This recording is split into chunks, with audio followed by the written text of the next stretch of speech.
ba ba da ba da ba ba ba ba ba ba ba ba ba ba ba ba ba ba ba da da da da da da da da ba ba ba ba ba ba da da da ba da da da da da da da. Come on, scroll, work with me here. Fine. Have it your way.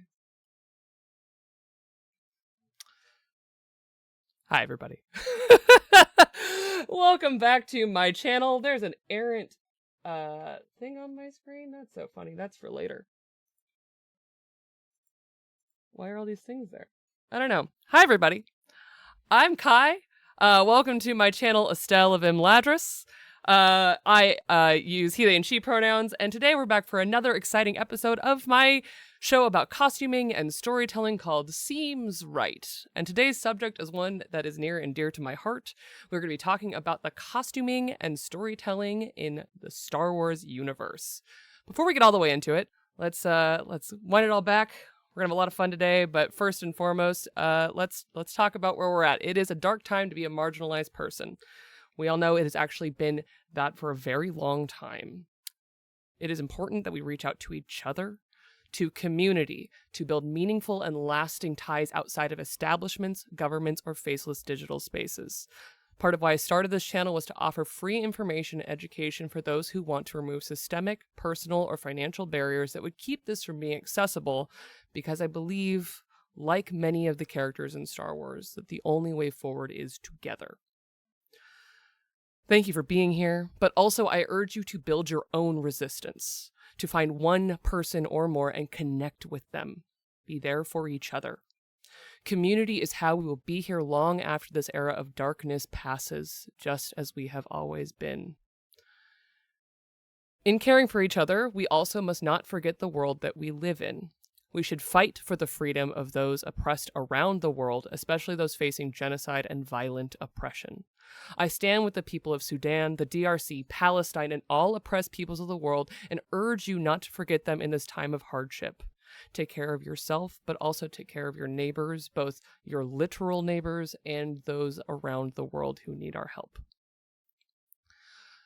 Now, a little bit more about our channel before we get all the way into the subject today. If you're enjoying my streams, including my sweet riffing on the famous opening theme of Star Wars, which I did live because I'm a goof, please consider following, and if you're able to, subscribing. I'm an independent content creator, and all of your support helps me continue to tell stories and talk about what you can do to make your stories richer and more personal, including stealing from the best or the longest franchises that I can think of, like Star Wars. Along all of this, I also have started posting all of my VODs on YouTube. So they're available on Twitch until they fall off. I have no control over when they fall off. That's just how Twitch works. But I will preserve them over on YouTube, over at Estelle-of-Imladris. I'm working on it. YouTube is being very unresponsive. I can only do so much. I'm just one little guy. But they will be there, preserved for posterity, pretty much unedited. I just edit out all the breaks. If I have technical gaffes, I might add something silly just because that happens. Yeah. And you'll notice that I am a little blown out today because I found a way to show you the many, many, many books that I grabbed. So just on a technical level, this light doesn't always go here because there's books right here. You can even see them a little bit in the camera. I see we've got someone trying to pull up the socials. I don't know how to spell today. I don't know what my own Nightbot commands are, actually. I tried. Might be under !Kai. There we go. I did it. So, before we get into it, as many of you are probably aware, Star Wars covers some pretty sensitive topics. Today's additional content warnings for this episode of Seems Right include colonialism, imperialism, war, both fictional and real, Nazis and imagery of fascism, systems of oppression and genocide, Orientalism, and religion, both fictional and real. Wow, perfect on time. Thank you, Nightbot, for remembering your cue. And overall, there's a lot in Star Wars, and the only way to ask the things that we love to do better is to criticize them. I love Star Wars with every fiber of my being. You will hear me talking some high-grade shit today. Thank you for the follow. And so I ask all of you to take what I say in the broader picture of I love Star Wars. This is not a criticism of Star Wars. This is me aware, as a person of color who has loved Star Wars since I was a child, that there are some things in it that they could fix. But in that same breath, also Star Wars has inspired me to find myself, to search for my own resistance, my own rebellion, and embrace the things that I think are necessary for change. So Star Wars is not just a fiction. It is a place that you can draw inspiration and actual insights. And you'll hear many of my wonderful thoughts about how Star Wars has actively tried to teach people what fascism is, even if they don't listen. And that's kind of important these days. I don't know. And you might also notice that I'm wearing one of my favorite costume pieces I've ever made. This is my Poe Dameron Force Awakens jacket made of real leather. I handmade it in a fever dream over a weekend. I love it very much. Poe is one of my favorite Star Wars characters. And you'll see my family in chat yelling about, yeah, we are a rebel family. We certainly are. I was not allowed to own Stormtrooper or Darth Vader toys as a child. Thanks, Mom. Love you. So let's talk about Star Wars. If you somehow have never heard of Star Wars, I'm very impressed. I don't know how you got here, because I think everything that I touch in some way would probably point you to Star Wars existing. But in the big picture of pop culture, Star Wars is quite a fixture. And the costumes and the iconography of Star Wars have been present forever. And I just realized that my music is completely off and I require it. So just give me 1 second.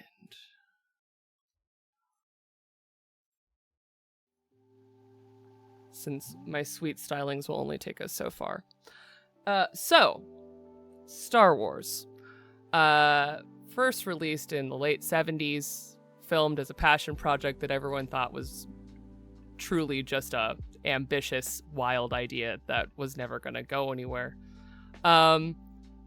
George Lucas changed the way filmmaking works, not only because Star Wars was ambitious and used clever uses of the technology available at the time, and inventing new technologies to then tell stories that we still use, variations of and evolutions of to this day. But also the thing about Star Wars that really got a lot of people's attention is that usually before then, science fiction was a genre for polished space age looks.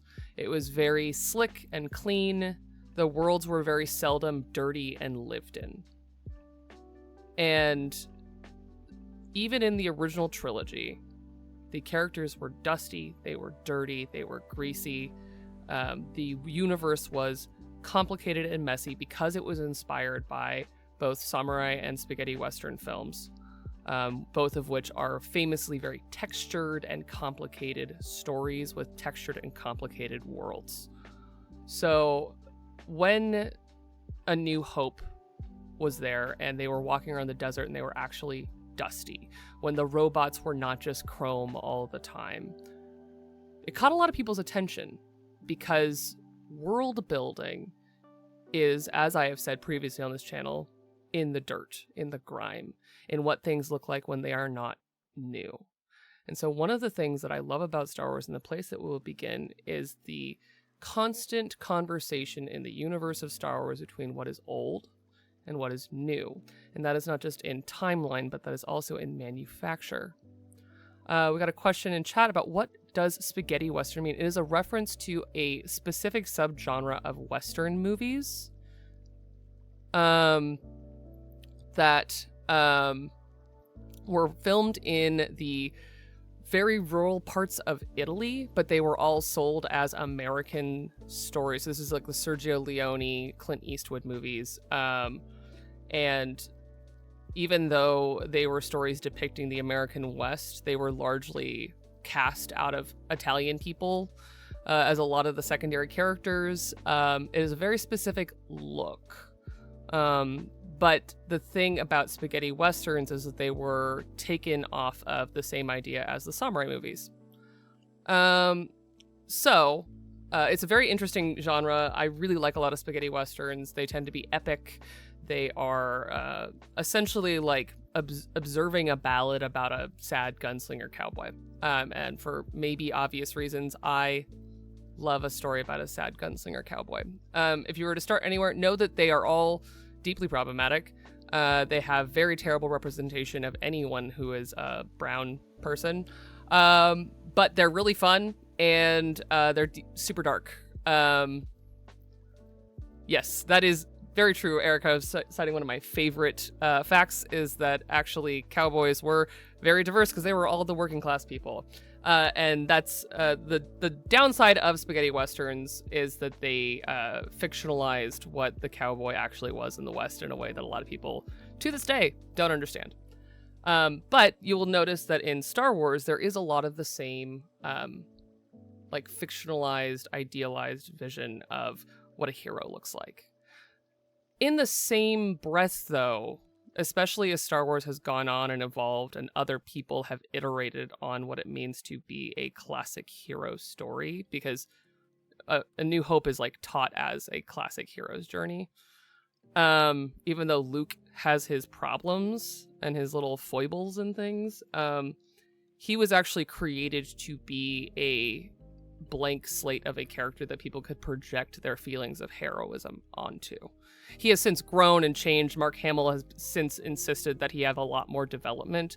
And then through wonderful things like the extended Star Wars universe in novels and comics, Luke has become a completely whole person. But in its original conception, Luke was the epitome of the hero's journey hero going on an adventure.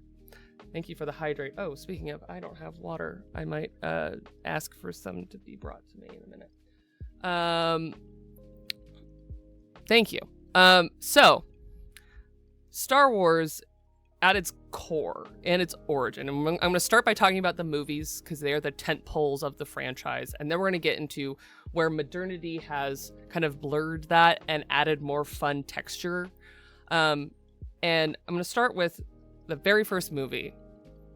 The original designs and concepting for A New Hope were largely based on a pastiche of spaghetti westerns and post-World War II iconography and samurai. That's like almost every part of A New Hope you can describe in one of those three categories. And if you look, so one of the original concept artists for Star Wars, his name is Ralph Quarry, developed a lot of images based on specifically samurai. So Darth Vader's helmet, I'm going to pull up a picture, actually. It's easier for me to explain it this way. Darth Vader's helmet was originally a samurai helmet. It just was. Pull up the picture, and then I'll switch screens.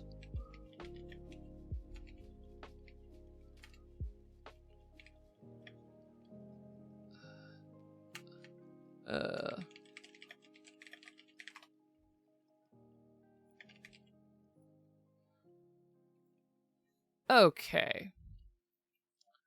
So it started as very angular.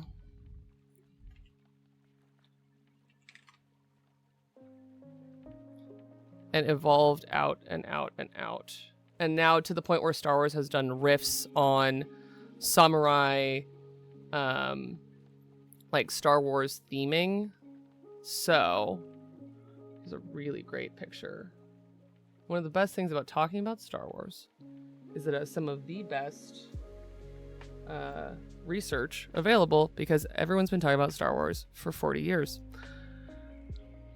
So this is a rough reproduction of the original design that you can see the sketch of over here, but you can see that it has the angles and this like dome shape that if you were to put the like turned front sides of a samurai helmet onto this, it would just be a samurai helmet. Let's see here.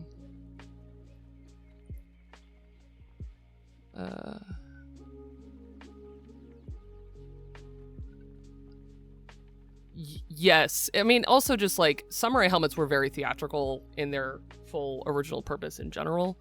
And that's why they have like the Oni masks and all of that stuff too that go on them. People actually did wear those because it was a lot of posturing. And it's why it's actually thematically wonderful that Vader is kind of based on this like posturing samurai. But when you look at, so I'll also just pull up a picture of a samurai helmet. Let's find a good one. Let's not find a crap one. Here, this is a real one. Oh, that's a store. It's a facsimile of one. But, you know, when they look like... No, zoom in. Don't be like that.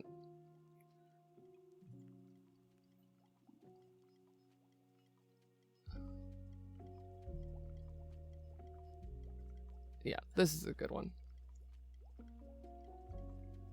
So you see, like, the crest and the sides taken off basically is a Vader helm. That they're very, very, yeah, the sharp brow is a really excellent touch. Very severe, and, like, there was a lot going on there. But this is to say that, like, Star Wars has its roots all the way down to its concepting in borrowing things from other cultures that, for good or ill, they are now in the DNA of Star Wars. Yeah. Switch that off here. So that takes us then into like Star Wars. I'm going to talk about it both in like broader eras, but also I'm going to narrow it down to some groups and some specific things, including, I think in the second half, I will get into the Nazi uniform of it all. And I'm also going to talk a little bit just about Nazi uniforms. So as a little flag and heads up there, I will be getting into that. Thank you, Lena. Lena's my roommate, everybody. And brought me water because she's the best. There's that sweet, very good for you dihydrogen monoxide or dihydrogen. Yeah, monoxide. That's the right one. So, we're going to talk about the Jedi, I think, first. And I'm going to talk about both the non-diegetic and the diegetic story of the Jedi uniform, and how over time in the real world that we've gotten away from the original trilogy, the further and further away from just being kimonos they've gotten in a way that I really like. Because also an entire order of people who aren't really an organized military and they're actually more of a monastic tradition that don't necessarily have a uniform has always bothered me. So, the Jedi. The Jedi occupy a very interesting space in that they are both a political entity, a religious organization, and on occasion a fighting force. And this is actually not that distinct from, again, that samurai inspiration, with the exception of the like religious leadership side of it. But the Force is one of those things where only the Jedi believe in that for the most part, with very limited exception in the way that they believe in it. So the Jedi overall, starting again in the first examples that we see in A New Hope, are dressed like pretty much samurai. So I'm going to come over to my book. This is the very rare but super wonderful Dressing a Galaxy. This book is the exhibit book, actually, for, there was a touring exhibit of Star Wars costumes many years ago. I had the pleasure of seeing it myself. It was for when the prequels were still coming out, but they also had some original costumes from the original trilogy in there. And in here, there's some excellent Jedi voguing. Okay, so we're gonna go to some very classic looks. And I have too many books on my table to show you this in a way that I wanted to, so I have to move some books. Because I pulled an absurd amount of books. Surprising, I think absolutely no one. So the books that I'm referencing today, I will try and show you them as we actually go through them. And I have some just as a backup. But I have some costume history books. I have some Star Wars lore books. So I'll get a little bit into the question that is in chat right now about the absolutes and all that stuff. So I'm going to start with the way that the Jedi were originally shown in the original trilogy. And even though this is a picture from the prequels, it's a pretty good example.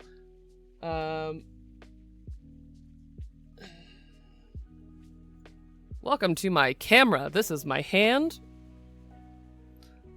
And I closed the book. Of course I did.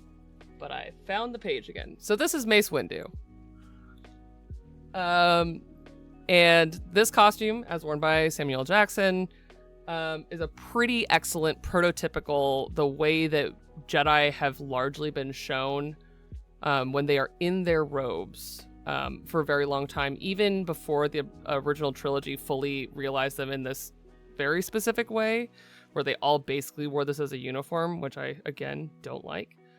The only Jedi from the Jedi Order that we see in the original trilogy are not currently Jedi, because there's no Jedi Order. So all we're seeing are vestiges, and they decided to show the legacy that these made in reverse. So this is the fun thing about a series made entirely out of chronological order. So Mace Windu is on the Jedi Council, which is the ruling body of the Jedi Order. There's actually multiple tiers of the Jedi Council depending on the era. But he is, as far as I'm concerned, like one of the most like typical Jedi in a lot of ways, in that he has, you know, great heroic stories. He's done a lot of great things, but at the end of the day, his like entire purpose and drive is to ensure that the Jedi Order does what they're supposed to do, keep the galaxy in balance, and continue forward. So Mace Windu is wearing this robe. You can see it does have a wrap center front, even though it has these false tails below it. The actual way that these robes fall makes no sense. Most of the ones that I've ever seen actually made, they don't actually have a wrap bottom, which again is sure. The designs were made to look a certain way, but not necessarily be real, because they did take it away from being a kimono. You'll notice that it doesn't, the actual main inner layer doesn't close at the like place where the two things meet. And then they have this outer robe, which is meant to also mirror something that the samurai did wear, but as a middle layer. So there's pieces of samurai costume in here. Let me pull up one over on my computer screen.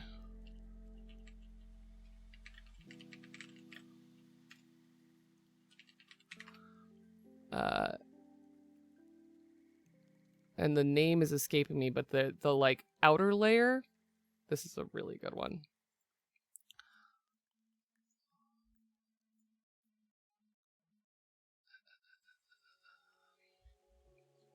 All right, goodbye, Mace Windu, for just a second. You can see he's got a kimono. He actually has an under kimono, a regular kimono, and then the overpiece. And it's not an accident that these two things look very similar. It has a Japanese name. And so the way that they merge Alec Guinness's Obi-Wan Kenobi with this idea is that he does have layers and robes very similar to this, but they're less austere, because this is Obi-Wan Kenobi at the end of his journey, basically. We are seeing him not as the hero of the story, but as Patrick is saying in chat, as the hermit. And so Ben Kenobi is not a Jedi, and so he's in hiding, even though he's basically wearing Jedi robes. That's a whole other thing. But over time, then, kind of going away from this, they said, well, but Jedi can also look like Luke Skywalker does at the end of the original trilogy, where he's basically wearing people clothes. Like, he really likes that black Stan collar number, which looks great, but definitely, like, not a traditional Jedi look. And so then we come into the modern times. That's the wrong book. Other books that are just on my table. I do have a Star Wars Timeline book, in case we get into that, a History of Costume book, and then a bunch of art books and in-universe chronology books that I'm looking for. An example of one of my favorite things ever made. Star Wars has a long history of making these great books that are theoretically sold as kids' books, but they're lore books. The whole series of DK, Star Wars, visual guides, visual companions are lore books. And I have a bunch of them right here. So, in the sequel trilogy, and kind of taking the spirit of a lot of other Jedi that existed between them, so like the extended universe that is now gone, as well as the modern extended universe, for those of you who don't know, Star Wars has gone through a bunch of versions of house cleaning in their lore. When Disney bought the franchise, they cleaned house, and so there is the Legacy extended universe, and then the modern canon extended universe. So if you hear me refer to the two things, they are distinctly different canon that diverge when Disney bought the franchise. And for better or worse, because in the extended universe Legacy, Chewbacca's dead. There's a horse-faced Jedi who's honestly just BoJack Horseman as a Jedi, in my opinion. And then the other side of it is that in the modern canon extended universe, they've also done some not great stuff. Where's Luke? That's who I actually want. Last Jedi. So the modern Star Wars canon includes quite a bit of Jedi stuff, even though, again, still the Jedi Order is theoretically gone. There's so much other stuff. Okay, here he is. That's what I wanted. Luke Skywalker, version 3. He went from being a whiny moisture farmer on Tatooine to this surly guy in The Last Jedi, who I personally love, but that's just me. So you'll notice that it's a lot longer. Garment-wise, it still doesn't make a lot of sense. But it does still have the belt, which is styled after Japanese obi. And he still has the cloak, which is the signature Jedi robe thing, because it's also a fantasy. Star Wars, people will tell you it's science fiction. It's science fantasy. That's a whole other thing. So they all dress like fantasy characters in fantasy stories as well. So, between the old Ben Kenobi,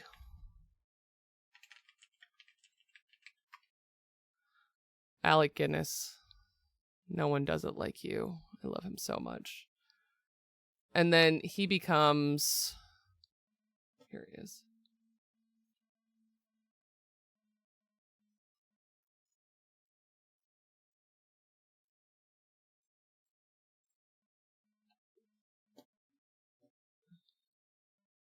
We get Ben Kenobi, and then you get the middle of Mace Windu, and then we loop all the way back around to Luke Skywalker, basically wearing what Ben Kenobi was wearing.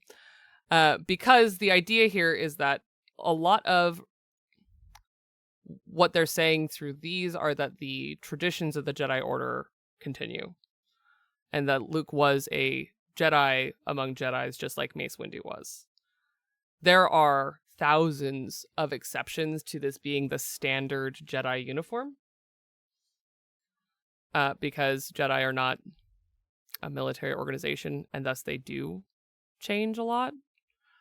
And we'll get into the military organizations that don't change a lot. But the Jedi have more of a clerical dress, and what that means is like a religious order that has subdivisions within it of both formality, just like in a lot of other uniforming, but also in what they are doing, what their purpose is among their order. And then I'm gonna go one of my many tangents that I built into this for me as a treat. Because then Star Wars goes off the beaten path quite often.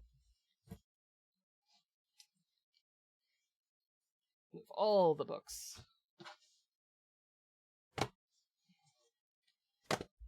I did it. I moved all the books.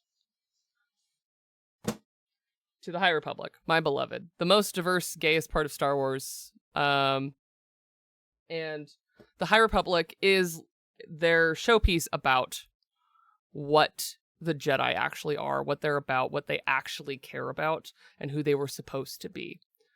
And specifically on the cover of this one, we have 4 Jedi. Yoda's down there too.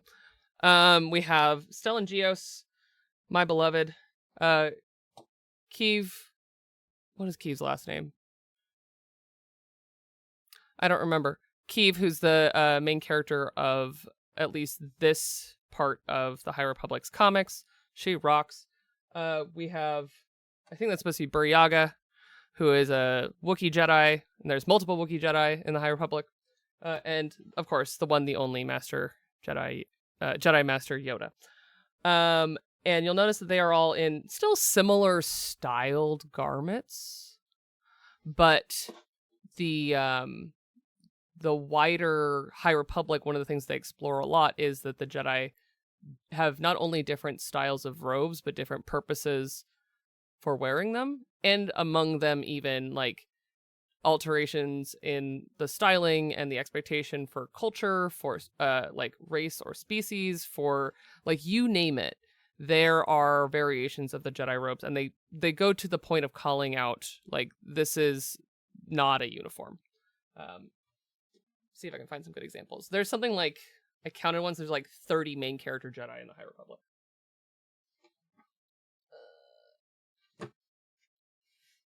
Just a few. So these are their like fancy temple robes, and part of the reason I'm bringing this up is to show you that, again, the fancy ones and the more like fossilized version of this, they backwards engineered what Ben Kenobi on Tatooine was then wearing in the desert as not a Jedi anymore, all the way back to Jedi 300 years before. And so these are the fancy temple robes worn by the Jedi Council then versus what, like Mace Windu was wearing. Oh, there's beautiful stuff like this. Ugh, Loden Greatstorm, my favorite. I love him. But those are also Jedi robes, and you'll notice they're beautiful, they're long, they're flowing, because also the High Republic said they're Jedi and they don't always need to obey the laws of gravity or clothing when they fight. And maybe he can have long flowing robes, and it's fine. So there are, all of this is to say there are many shades of what a Jedi robe looks like. And I'm going to switch back over here. Okay. So all of that is to show you like the broad spectrum of what the Star Wars universe has said the Jedi are, but also thinking all the way back to how they were directly samurai, just kind of slightly changed, the colors changed, and removing any logic of how that clothing goes together. And then kind of extrapolating out and away from that and turning it into actually more of a like monastic order from like the end of the Holy Roman Empire and the like Byzantium kind of traditional dress with the like robes and the wrapping and things like that, with still the aspects of the kimono left in it, but over time actually moving away from the more samurai look, in my opinion. Yeah, and the counterpoint to them, the Sith, because of the in-universe reasons, some of them do dress a lot like Jedi, just in black. Thank you for the hydrate. Ugh. And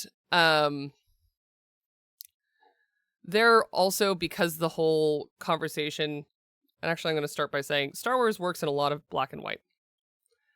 As we all know, the world does not work that way in the real world, but Star Wars, part of the reason why it has been so successful is that it is a straight and linear, until it's not in the modern times, storytelling method that is just like, these are the bad guys, or these are the good guys, and that's kind of it.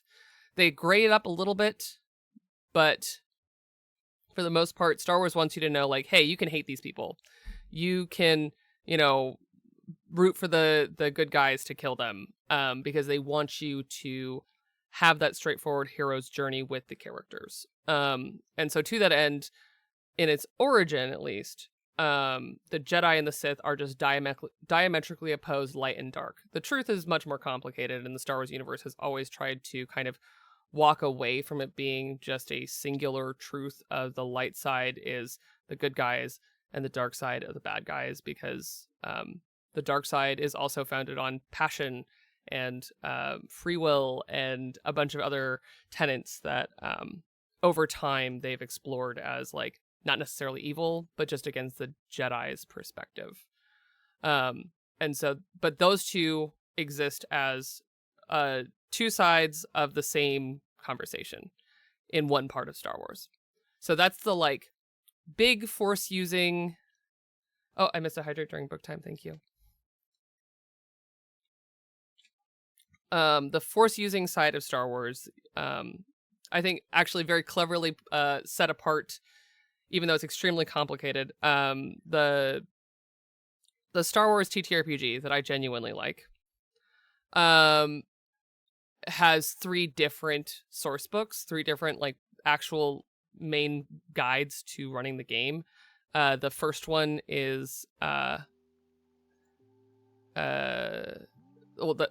don't know why I said them in order, but the one that I would be talking about right now is called Force and Destiny, and basically if it belongs in the Force and Destiny, this is going to be your Jedi, your Force Adepts, because there are plenty of people in the Star Wars universe that are not Jedi or Sith that know how to use the Force.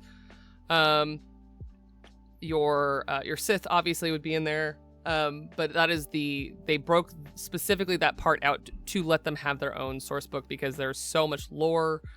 There's a lot of politic between those different groups. And on top of it, the Jedi largely don't exist as a political body. I say this very much so in quotes, because if you live in a political space, you're political. But they do political things, and they join wars and things like that.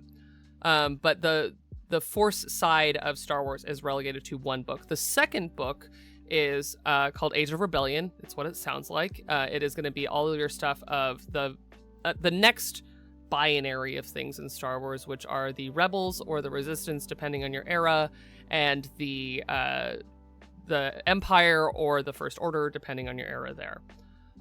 And then the third section is I think it's called the Edge. Oh my god, it's the one I use the most.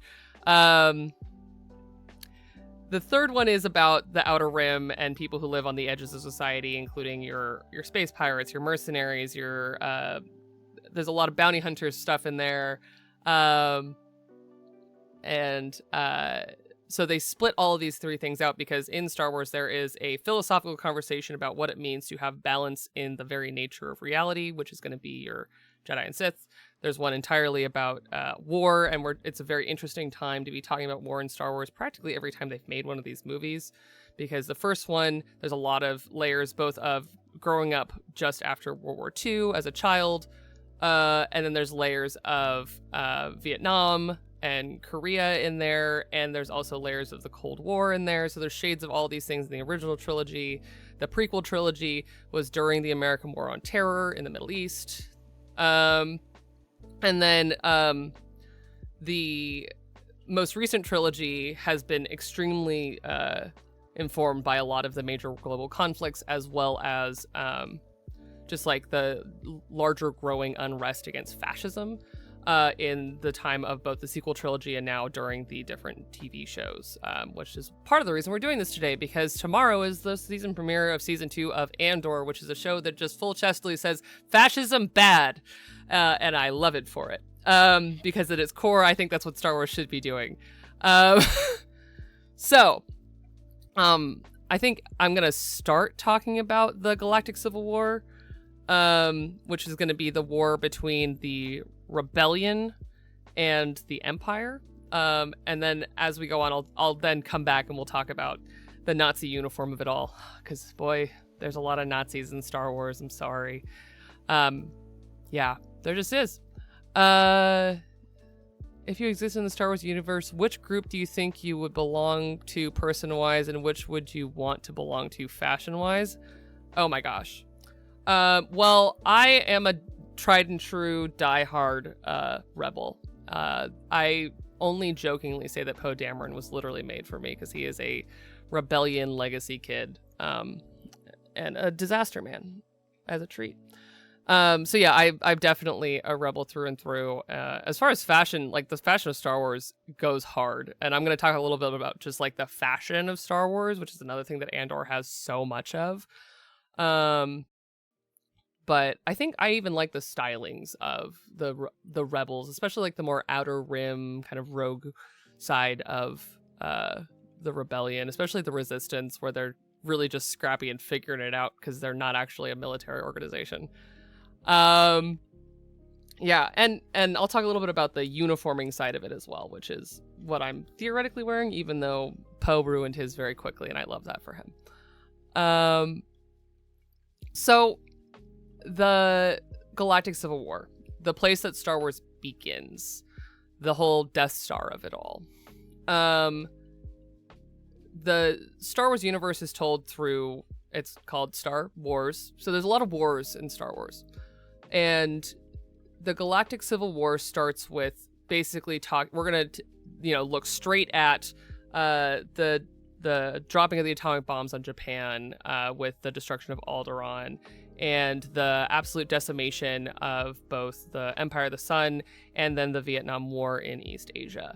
And so even though they don't necessarily do it deftly, they run straight at themes of war in Star Wars. And both the dehumanizing part of it, especially in the later Star Wars, but also in the, both the nationalist side of it and how, especially as a legacy from, thank you for the hydrate.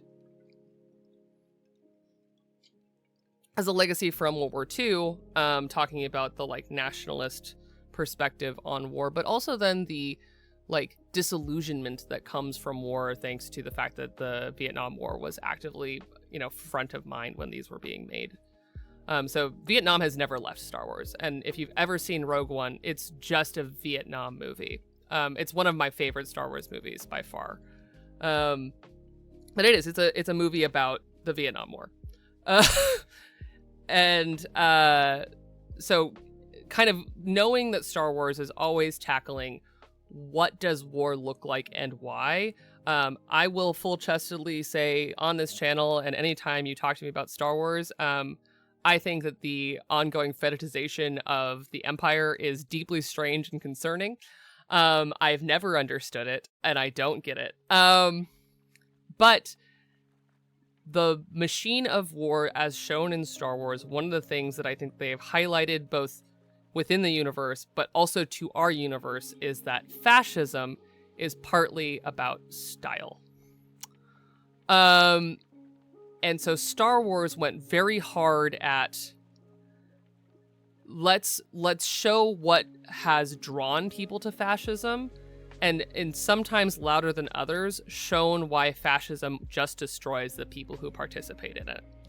Because all of the heroes in all of the movies actively fight against the fascism of their story.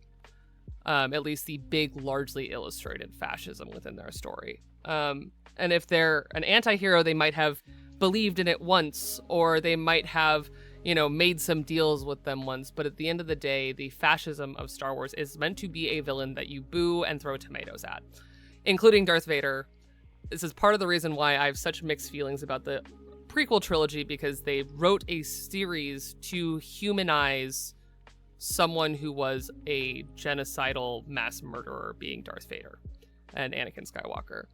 I am also the internet's #1 Anakin Skywalker hater. So big ups to people who, can see the nuance of his story. There's a lot of interesting, complicated things to say about Anakin Skywalker, especially Hayden Christensen's Anakin Skywalker.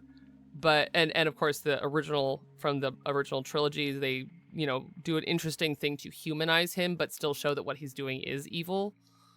And at the time, that was pretty revolutionary as far as like complicated villain motivations go. But the broad picture of Star Wars is taking a mix of fascism and the people that then fight it, and turning it into costumes, characters, set pieces, and stories. Oh, yes. Correct. I do hate Anakin the way Anakin hates sand. And you know what? I will be that sand. And I'm good with it. Ugh.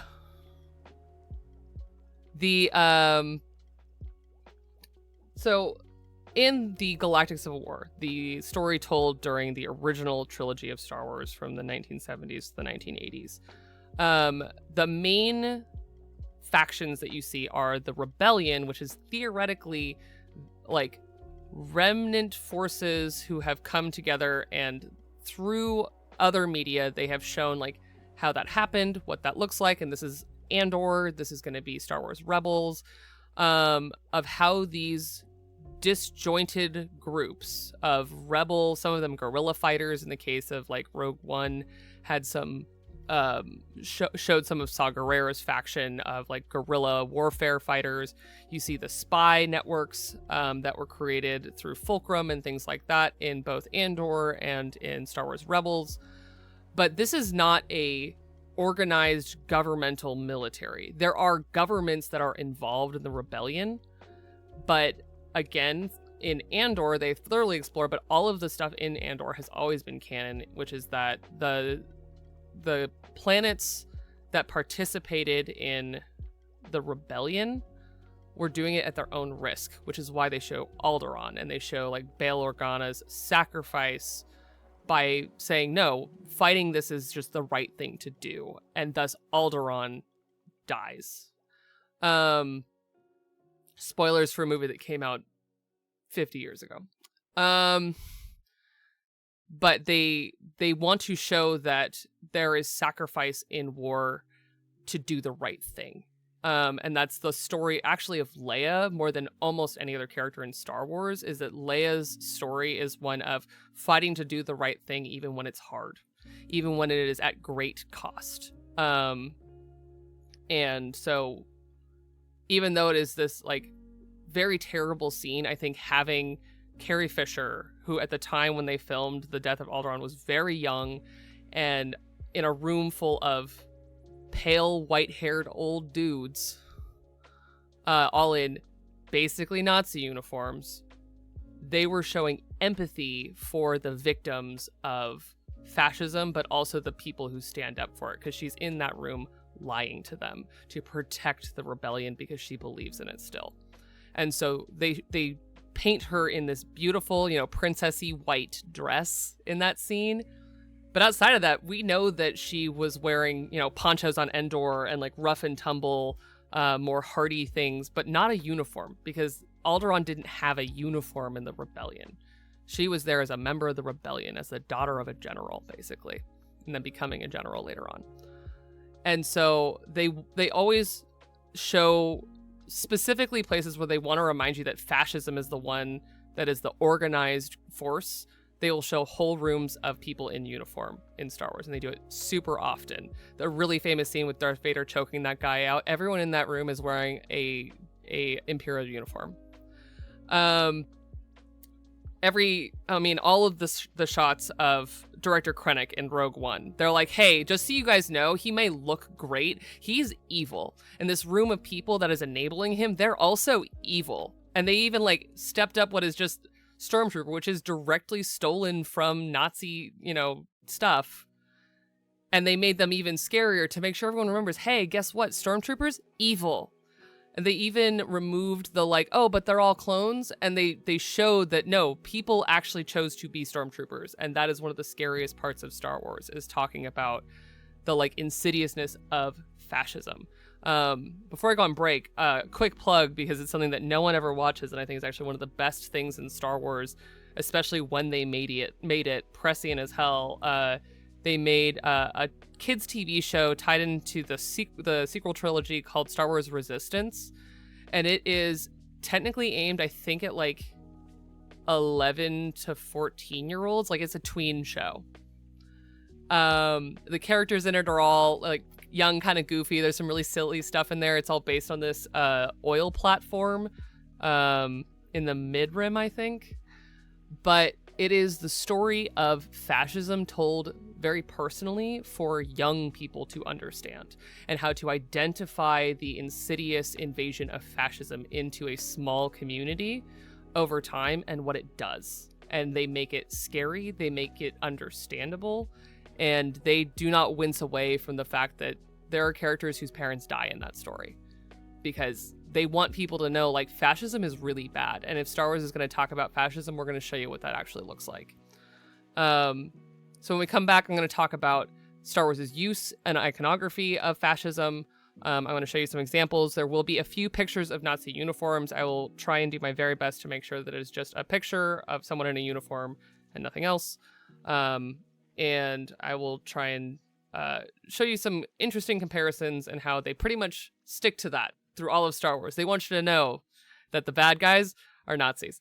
And on that note, I'll be back in about 10 minutes.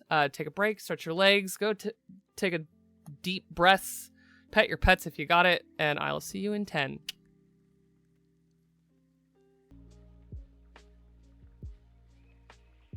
Hello, everybody. Welcome back to my channel. I am Kai, this is Estelle of Imladris, and we are coming back from break for more Star Wars! I will not be singing the opening a second time, even though that was a treat for me, mostly. We're gonna jump right back in. Just a quick reminder, because Star Wars covers a lot of really heavy subject matter, and I'm about to talk about some really heavy subject matter. Additional content warnings for this episode of Seems Right include colonialism, imperialism, war, both fictional and real, Nazis and imagery of fascism, systems of oppression and genocide, Orientalism, and religion, both fictional and real. All right. So here's the big one. This is something that I think a lot of people already kind of know, including that it's not subtle. But we're going to talk about the costuming of the Empire. And then we're going to talk about the costuming of the Rebellion, which is a lot more succinct and straightforward because it's kind of a lot of things. Whereas this is just Nazis. The Empire, they're Nazis. And thus the First Order, who just want to be the Empire, they're also Nazis. And I'm going to talk both about how those two connect to each other. I've got some great examples of both. But also, before we get into it, I'm going to dispel a myth that I wrote a whole paper on in grad school. I want you to look me in the eyes. There's an incredibly persistent myth in the world that is not true about Nazi uniforms. Hugo Boss did not design the Nazi uniform, but does not cleanse him of blame. It was worse in a lot of ways, which is that he used slave labor from imprisoned Jews to make his uniforms that he did make on contract, but he did not design. But you know who you should hate? Who was definitely a Nazi? Coco Chanel. I hate Coco Chanel. There's a lot of politics around fashion and Nazis. That is just a little sneak into my mind whenever I think about the way people talk about Nazi uniforms. Nazi uniforms were designed to be propaganda. And to that end, they did a extremely complete job in creating images of propaganda that to this day persist around what we think of when we think of power, authority, and authoritarianism in uniforming.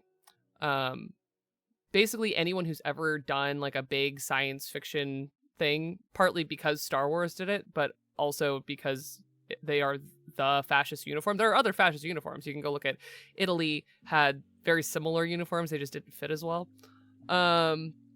There's plenty of really terrible, ugly fascist uniforms that have existed.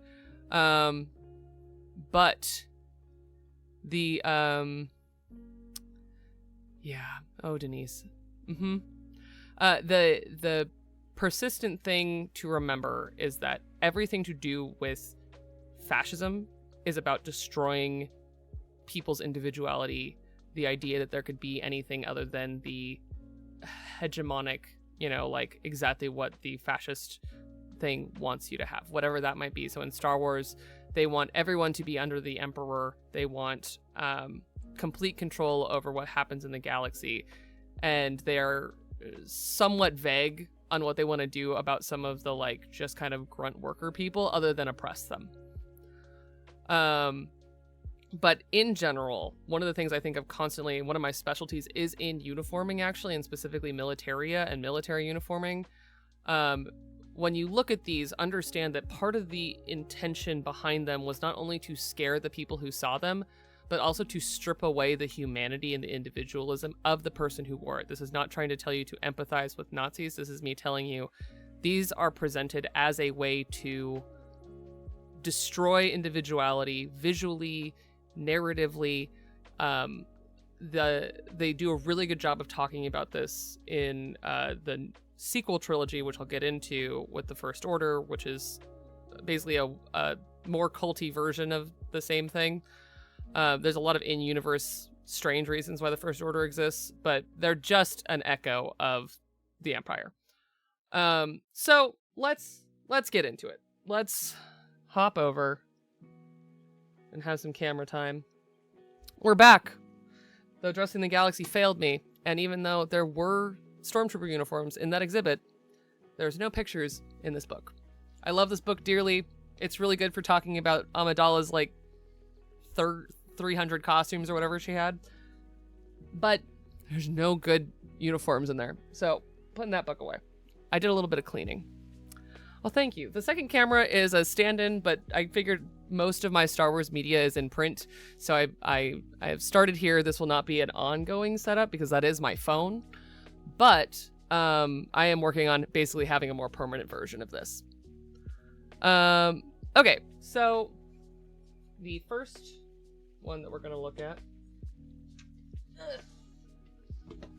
is over here. We're going to do the classic. So Star Wars Rebels, for those of you who don't know, is another one of the cartoons based in the Star Wars universe. It is kind of the foundation of a lot of modern Star Wars in reality, because the showrunner for all of the Disney Plus TV shows was the showrunner for Star Wars Rebels. A man named Dave Filoni. If you ever see a person in a cowboy hat in Star Wars, that's Dave Filoni. So Star Wars Rebels is about the rebels. It's set just before the plot of A New Hope, around the same time as Andor. So I thought I'd show you who I consider to be kind of the Nazi of Star Wars. This is Grand Admiral Thrawn. And Thrawn in particular is an interesting case because something that a lot of people miss, especially on just viewing the movies, even though they don't really explicitly say it, is the Empire only wants humans. They are a human-first organization. If there are any aliens working for the Empire, it is unwitting because their cultures are being actively destroyed and they are not participating in the higher levels in decision-making of the Empire. The Empire hates aliens. The Stormtroopers are all humanoids. The ideal Stormtrooper is a human. So all of these characters are all created with the idea that they all can pass as human. And that is why, even though he's an exception, I love using Grand Admiral Thrawn as an example of the destructive nature of fascism and how it preys on even the people it would destroy. So Grand Admiral Thrawn is a Chiss, that is the name of his species. Chiss are kind of a remote culture that are not part of the larger Star Wars galaxy. They live in a remote part of the galaxy, and they largely keep to themselves. They are also kind of a fascist planet in and of themselves. And Grand Admiral Thrawn thought that he was a shoo-in for the Empire. He thought so highly of himself and the ideals of the Empire that he said, I'm going to win at being a fascist. And so even though he was bullied and attacked by other members of the Empire as he was climbing the ranks, he just killed them because he wanted to be the Empire's number one so badly. Thank you for the hydrate. And so even though he has blue skin, red eyes, he has a lot of non-human aspects to him, he wants to be a fascist so badly that he is one of my prototypical examples of what the uniforming of the Empire aspired to be. To the point where when you see him much later on in the TV shows, he's still wearing that. He's actually perpetuating the Empire without the Empire, because he is so in it. In Star Wars Rebels, he is just a Grand Admiral of an Imperial fleet. But here's his uniform. It is actually white to show off that he's special. It's an officer's uniform. You see plenty of white uniforms in Star Wars, but we do have your signature rank insignia. Star Wars loves a rank insignia on the chest like that. The Imperial ones are all these squares on a rectangle on your chest. They do also have collar insignia. And this is how you see him in what's essentially a kid's TV show. It's really mature and very dark, but they also have like lots of fascism in Star Wars Rebels. So Grand Admiral Thrawn is wearing a very traditional uniform of a officer. And then I think I also had some good stormtroopers in here. Nope, that's Sabine. Anyways, Star Wars Rebels is great, and it's basically Ahsoka, even though it says that it's its own TV show, is a sequel to Star Wars Rebels. All right, now we're gonna get to more uniforms, and then I'm gonna talk about Nazi uniforms. So, Rogue One, as I said, is a Vietnam War movie. It has a bunch of soldiers of various stripes doing all kinds of things, and the officers that are leading them who are all terrible people. And even though it is a story about, spoilers, like a bunch of people dying for the cause, it is a story about what hope looks like even in the face of hopelessness. And it is one of the reasons why it remains one of my favorite movies, because it is not about winning for me. It is about winning for everyone. And that is the plot of Rogue One. Oh, we'll get to the Death Troopers in a minute. Oh, you know what? No. That's what we got. Okay, so the prototypical white stormtrooper, there's just not a lot of good pictures in the stuff that I have, so I'm just gonna... Star Wars stormtroopers. They're classic. They're iconic. We're gonna pull up a really great picture of them. They're also hilariously the people who not only in-universe are the grunts, but out of universe have terrible vision. They have very low visibility in those helmets, which is why in the original trilogy they also have the people who have the funniest accidents that are still on camera. It will forever be a crime that they edited out some of them for some of the re-releases of Star Wars. Okay, we're gonna make the Death Trooper go away for a second. Stormtroopers, they look like this. They sure are. The the same. And remember what I said about fascism destroying individuality? They don't have faces. They don't want you to know who these people are. They don't want you to have humanity inside of, your helmet. You are looking at someone who cannot empathize with you. They are a brick wall who are meant to just do one thing. And now I'm going to switch over and show you some of the inspiration. So this is German army uniforms that pretty much persist through the entirety of like the height of World War II. There's a little bit of the African uniform as well, but this diagram is actually one that is used still when people are talking about like the details of Nazi uniforming. So this is an officer, a field officer, in a Nazi uniform. And you'll see that there's, yes, a bunch of details about like rank and all that stuff, but the core that I wanted to show you here is the hats, the consistency, and then I'm going to show you some pictures, because this is what most Nazi uniforms look like. There are variations, there's different colors, there's people who could tell you all about how they're all different and special. They all kind of look like this.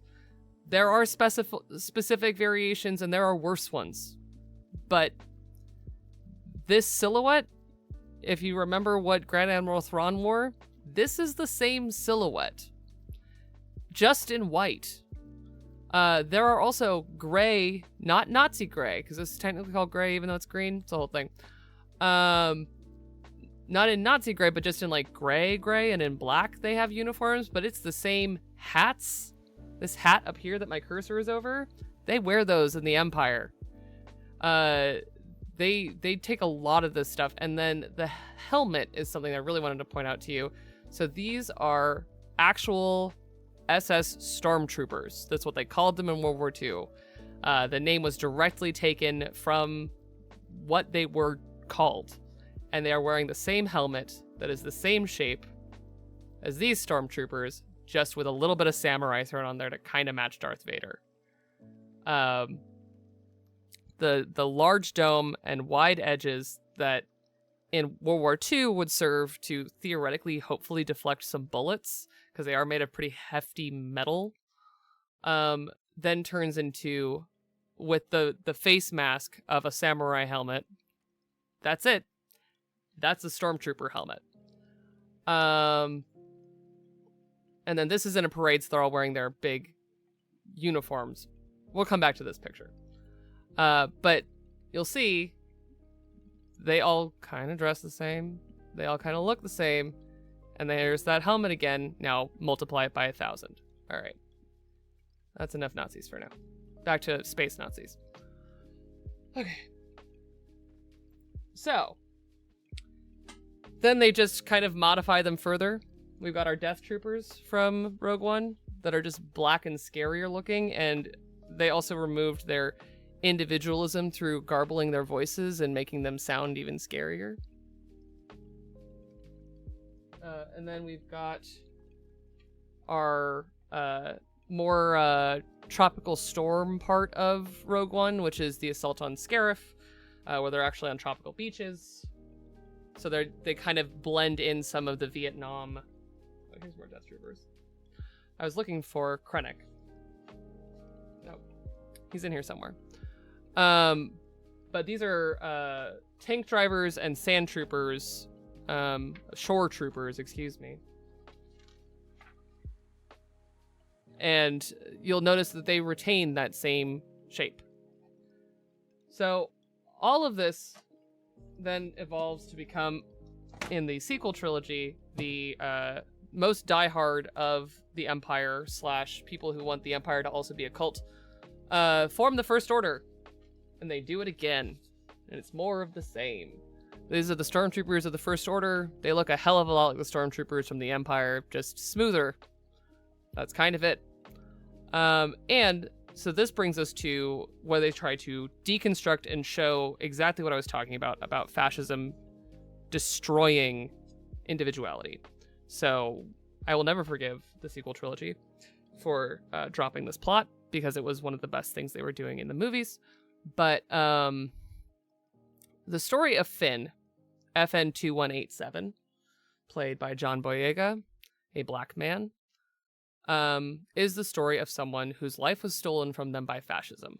He was raised to be a stormtrooper because they could not make clones anymore. So he didn't have a name until he was in his 20s, given to him by Poe Dameron, who didn't know any better, even though he has been fighting the Empire his entire life, that he just didn't have a person. He wasn't allowed to be a person. So Finn's story is the story of being faced with something so terrible and still, even though he was raised to not understand that it was terrible, understanding that it was terrible and walking away. In a silly way, but in a way that was fruitful and narratively relevant. But I love him so much. Finn deserved better. His plot was fully dropped by the end of the sequel trilogy. But yeah, this is what he wears for the first hour of the first movie, is layers of a stormtrooper uniform. And they have more variations of them. Here's a nice big picture.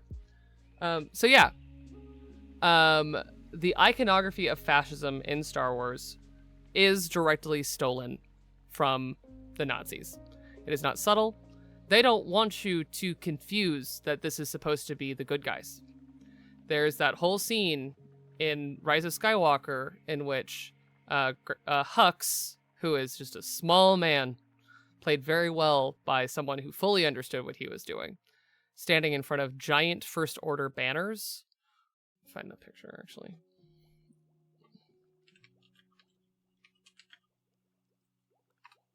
And I've seen it dubbed over and more work done to point out how deeply fascist that scene was unsubtly supposed to be. And still, people find ways to think that the aesthetic is cool enough that it's fine. Okay, so going back to the parade picture that I was talking about. So one of the things about fascism is they will always remind you of their iconography, their imagery, their expectation on the world to see them as a thing. So this is Hux right here in the middle, giving a speech to an entire base of First Order soldiers, in front of the crest of the First Order on giant red banners. You know who else really loved black, white, and red? The Nazis. Again, a not subtle thing. And they would do things like have these parades in front of banners of their iconography. And they would carry around flags of their iconography because they wanted you to remember whose place it was.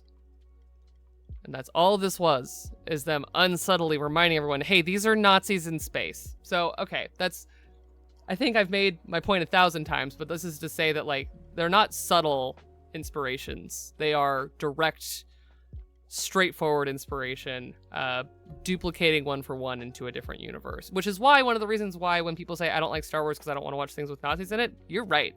There's so many Nazis in Star Wars. Yeah. So. Oh, God.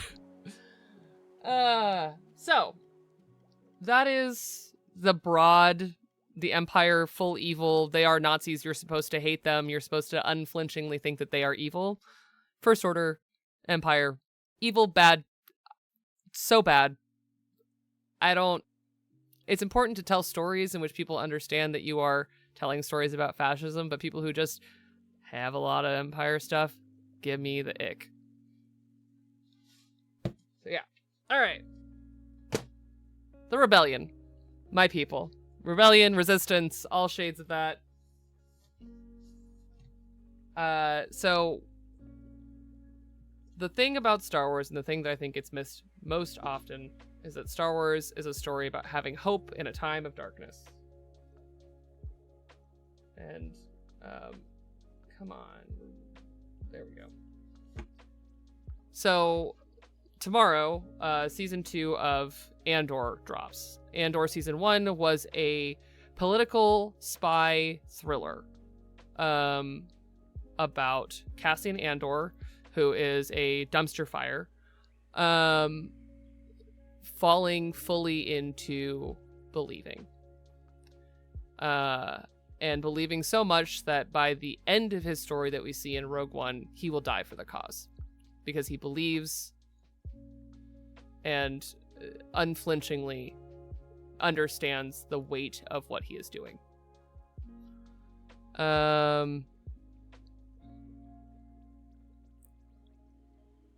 Yeah. Yep. You're all getting it. You all hear me. Mon Mothma. She's in fashionable stuff right there. Here we go. Admiral Raddus. Now we're getting into uniforms. The thing I like about the Rebellion and then the Resistance is that their uniforming is multi-species.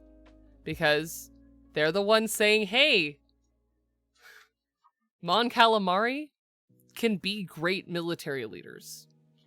So this is Admiral Raddus, who is the namesake of the ship in The Last Jedi that Holdo flies through the Super Star Destroyer. But is also the mentor of Admiral Akbar, who we see in the original trilogy, wearing very similar uniforming that they just like fancied up for a more modern movie.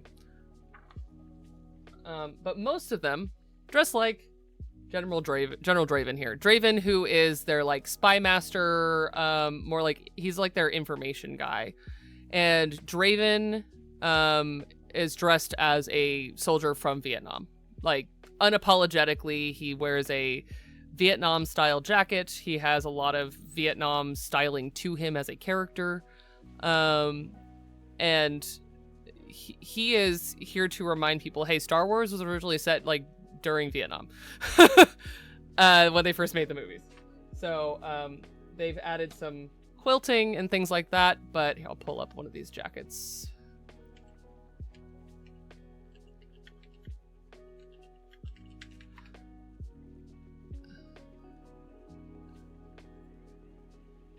That's a repro. This is what I want. I think that's also a repro. Whatever. Close enough. No, it's a real one. Okay. So this is an army jacket from Vietnam. You see? Draven. Vietnam jacket. See where I'm going here? And unlike what you would normally see, actually, from Vietnam uniforms, is that this one actually has patches on it, which is a whole other thing. Vietnam, not a bright spot in military history. When you aren't willing to tell people who you are and what group you're from, not a good look. And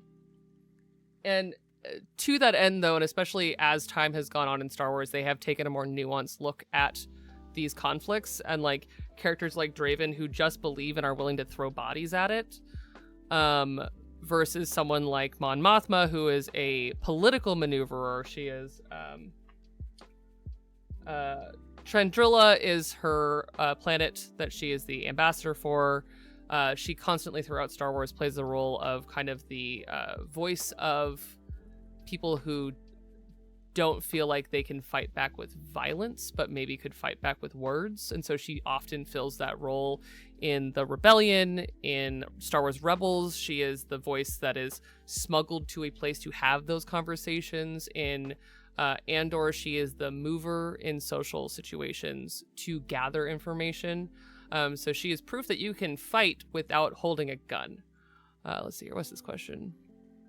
The whole world of Batman is purposely ambiguous. Is Batman really a good guy? Yeah, he's a millionaire with a bunch of toys. I have a lot of feelings about Batman.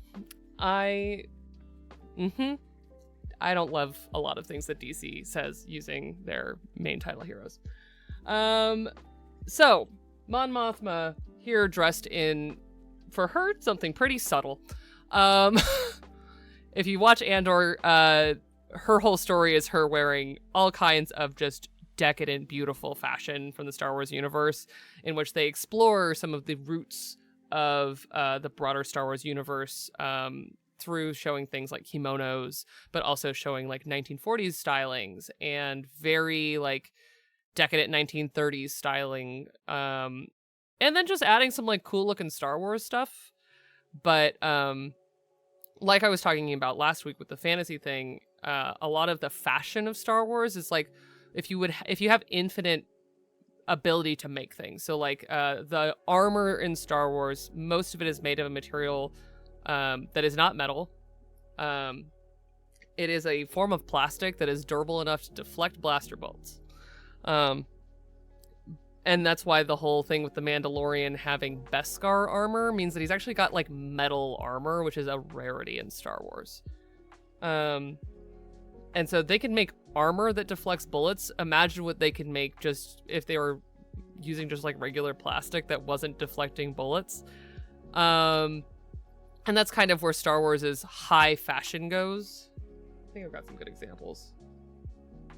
Oh yeah, I've got Dressing the Galaxy. That's right. Talk about fashion. The fashion icon of Star Wars. Padme Amidala, played by Natalie Portman, / briefly kind of also played by Keira Knightley. Keira Knightley's character was her handmaiden pretending to be Amidala in the prequel trilogy.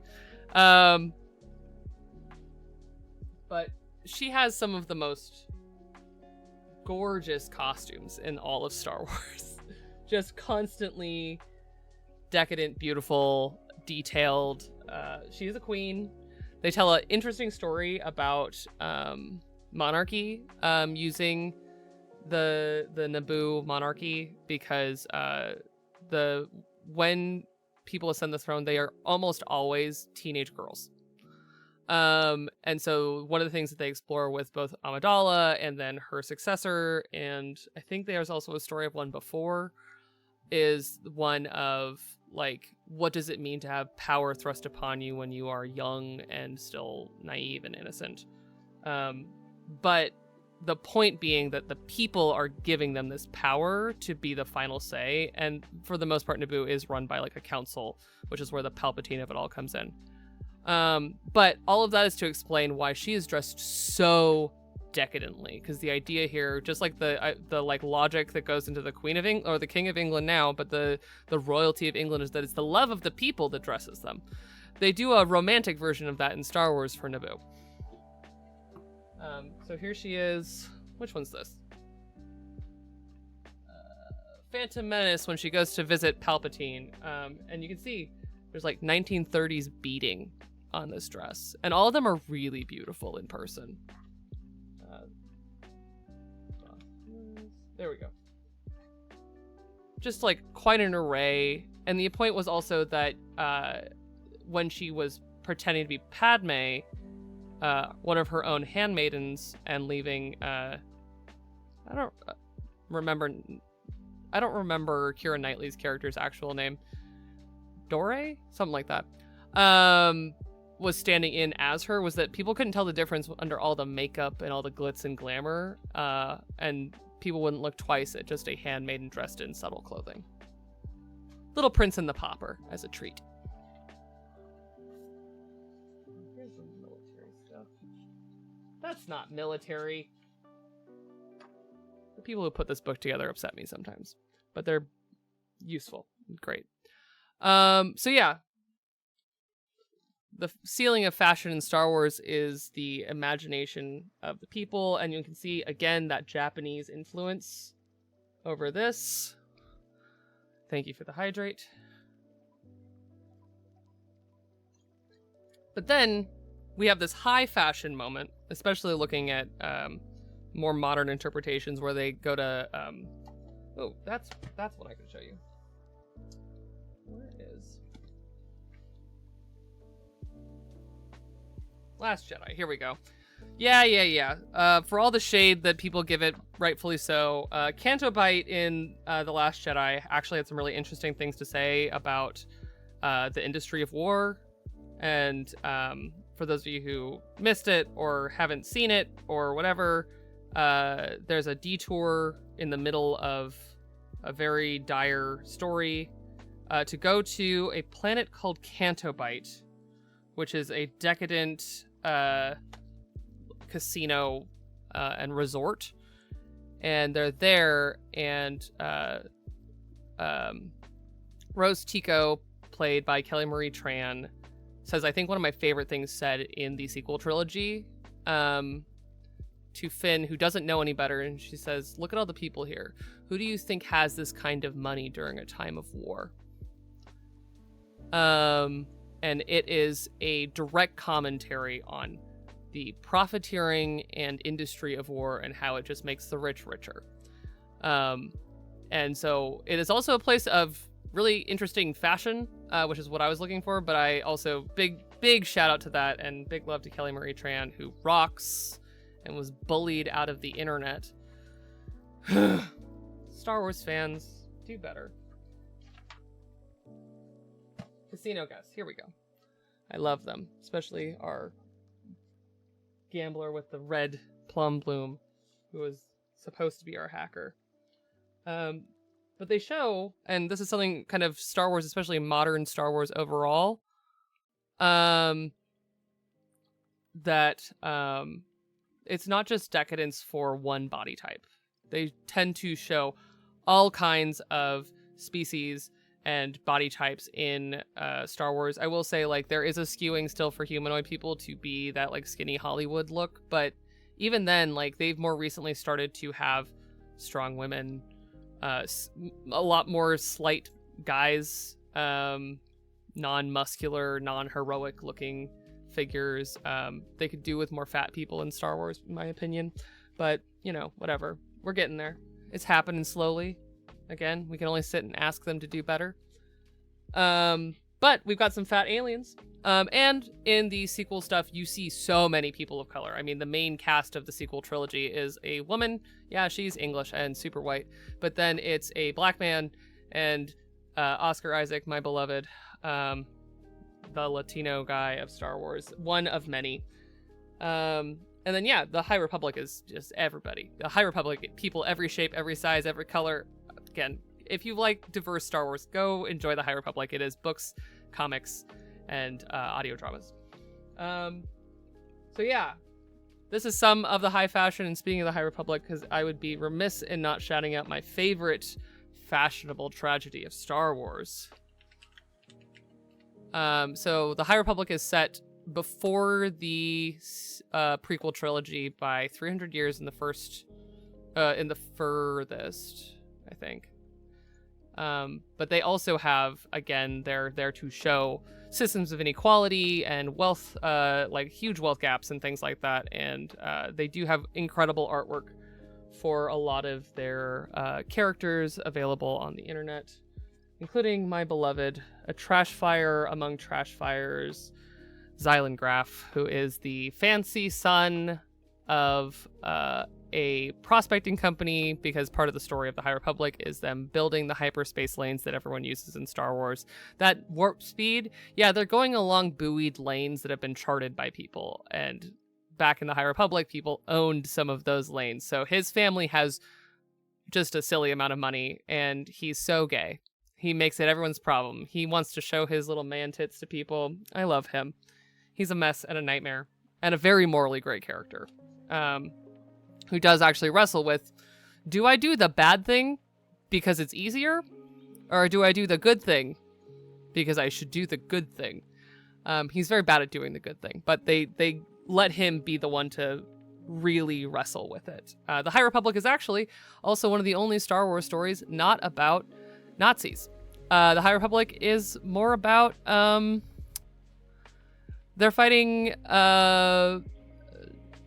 a different kind of scary force. They're technically space pirates, but they're very scary, culty space pirates. Some of them are very cool. I happen to really like it. Yeah.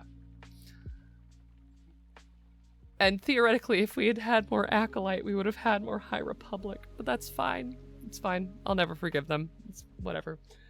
So yeah, that's a lot of Star Wars. I could go on for a very long time. There's still the Outer Rim, where all of our gunslingers and mercenaries are from. do a like quick flip. Got like 10 minutes left. Ugh. Yes, I can't recommend it enough. It's also, anytime they could make a cis het straight couple in the High Republic, they don't. There's also, and I think I said this before, one of the first places of a canon non-binary character who exclusively uses they them pronouns, and they are a Jedi Master. They're one of my favorite characters in Star Wars. Their name is Cantum Sai. So let's talk a little bit about the Outer Rim before I close this out. Of course, The Mandalorian is one of the best examples of the Outer Rim. For those of you who don't know the makeup of the Star Wars universe, there's the core, which is going to be where like Coruscant is. It's the fancy planets close to the center. Show us your dice. Oh my gosh. Okay, we'll do some dice, then we'll go back. Oh, I didn't bring my Star Wars dice over. I have Star Wars dice. Should have done that. Come on, Kai. You know better. You always want to have your Star Wars dice when you're talking about Star Wars. Let's see, what's over here that I haven't shown you? I have more Zynon dice. I'll pull out some Zynon dice. I have so many. Ooh, I don't have this whole set over here. Damn. I'll show you the set that Connie and C gave me. Ah! Throw one on the floor. Hold on. Nope. It's down there. I'll get it out in a minute. Don't throw your sharp edge dice on the floor. A, it's scary. B, it's bad for them. So this is another Dispel set. This is not all of them, obviously. Oh, I can put them in my camera over here. One day this will be permanent. But they are iridescent black and clear swirls with flecks of gold. They literally iridesce neon colors.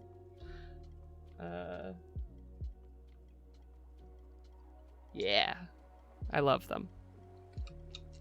Okay, thank you for that. As a reminder, you can always... Yeah, I just need dice camera now, but this is my phone and it can't live here.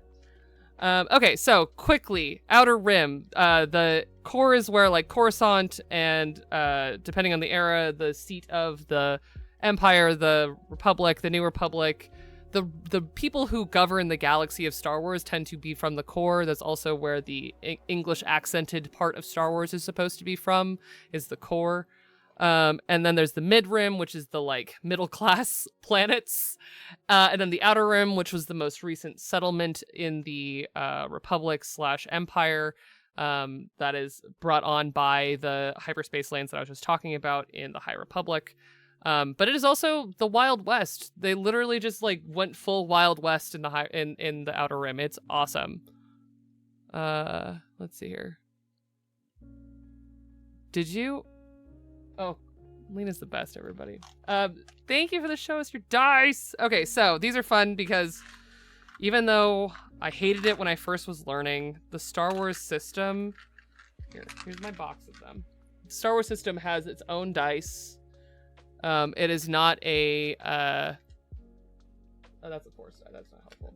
It is not a singular number system. It is a dice pool system, and so the dice... symbols mean different things, and it's both so this is a positive dice. This is a proficiency dice. It means you're like really good at stuff, and this is a success. No, this is a success, and then this is... I might have this backwards. It's been a minute.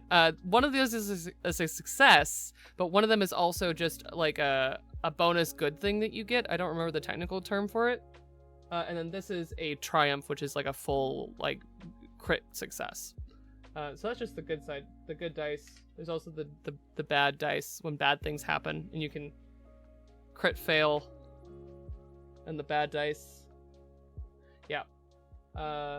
And yeah, they're interesting. The whole system revolves around these very Star Warsy looking Star Wars dice. This is the Force die that I really like. You'll notice it's only got black and white dots on it. Yeah, so that's the Star Wars dice system. Thank you, Lena, for bringing those over. All right, Outer Rim in 5 minutes or less. Okay. We've got Din Djarin, the Mandalorian, and Grogu, who is not really part of the Outer Rim, even though he's really cute. The Mandalorian is set around Din Djarin, who is a bounty hunter in the Outer Rim after the fall of Mandalore and the sectioning off of their weird cult side of the Mandalorian culture, which is a whole other militaristic culture with a lot of samurai features in them, as well as some like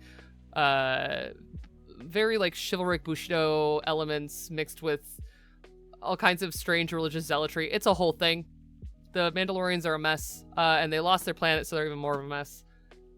But the Mandalorian and the brief spin-off that was, in my opinion, not good, Book of Boba Fett, another character that I will hate on publicly, even though I really like the actor, hate Boba Fett. The Book of Boba Fett are all set in the Outer Rim. They visit other places, but it's mostly the Outer Rim. And it's all about the complicated nature of living in a place where there isn't just straightforward moralism. Yeah. The English accent thing is a pretty complicated mess. I will say on a practical level, it was partly that some of their best actors that they got for the original movies were like English Shakespearean actors. But yeah, in the end, the end reasoning behind that, not necessarily great. Grogu, stop eating weird things. There we go. Oh my god. That's a whole other thing. But you'll notice that she is styled a little bit like an Imperial officer. That's not an accident. This is Morgan Elsbeth, who is a follower not only of a really scary death cult, but also an apprentice to Grand Admiral Thrawn. But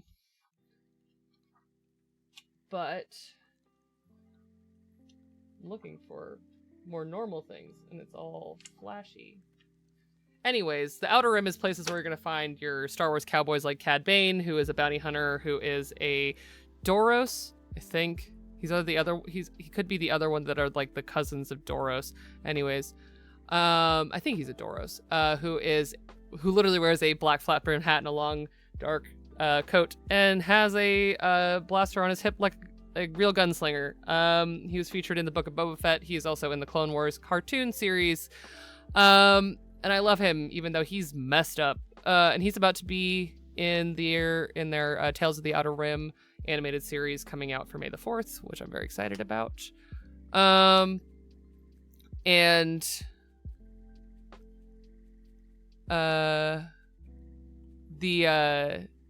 The cool thing, yeah, listen, it's not an accident. I think he's very cool looking. He's a terrifying bounty hunter who used to work for the Empire, so he's also on my list. I can like his aesthetic, though. Because he's not a Nazi. He's just a Nazi sympathizer. I'm just kidding. He's a bounty hunter who just makes bounty hunter choices. And he's dead anyways. It's fine. But yeah, the Outer Rim is going to be people of all stripes. You see kind of the slow trickle off, just like in actual fashion, of the fancy things from the core over time ending up in the Outer Rim in slightly reduced versions, slightly easier to make or handmade versions of stylings from the core. Well, there is 3 minutes left in the stream, so I'm going to start outroing us. But thank you all so much for joining me in this whip fast dive through the world of Star Wars and Star Wars costuming. I obviously could talk about this forever. I will probably find more reasons to talk more about Star Wars costumes in the future, but for now, thank you so much for this deep adventure into a lot of Star Wars. There's just a lot of it. Yeah. So, for the rest of the week, tomorrow I'll be back over on Wounded Warrior Project with the Fourth Age, which is a One Ring 2nd Edition stream set after the events of Lord of the Rings, another story about war that I think a lot about, that maybe I'll probably do a stream about in the near future. On Wednesday evening, I have a to-be-announced thing that I am doing with a channel that I do not often appear on, but it's going to be a treat with a friend of mine who I don't think I've ever played with before. And then on Thursday, we have a new episode of Laurie's House coming out. Laurie's House is a all-new actual play using the Home We Remember system, a forthcoming game from Frivolous Bear Studios. where I play the architect, which is the game master role in a story about self-exploration, memory, community, and the selfless act of becoming. And then I'll be playing Unpacking, and we'll be finishing Unpacking this week because I'm not that far, and I will, whatever time is left, I will fill with probably answering questions or talking about future game stuff. And as an update, I did fix the Baldur's Gate game. Unfortunately, I did have to build the Guardian to finish and save the game, so I have saved right at the intro, but we will go over that when we come back to Baldur's Gate probably next week. And then on Saturday, we'll back with the penultimate episode of Arc 3 of the Chaos Protocol. I cannot believe it's here. I'm so scared. I'm so scared. But it's going to be a great time. I've had such a fun time in Inferno, and we are about to witness the changing of the world of Inferno. Yeah, other stuff going on. I've got a lot of projects kind of in the works currently.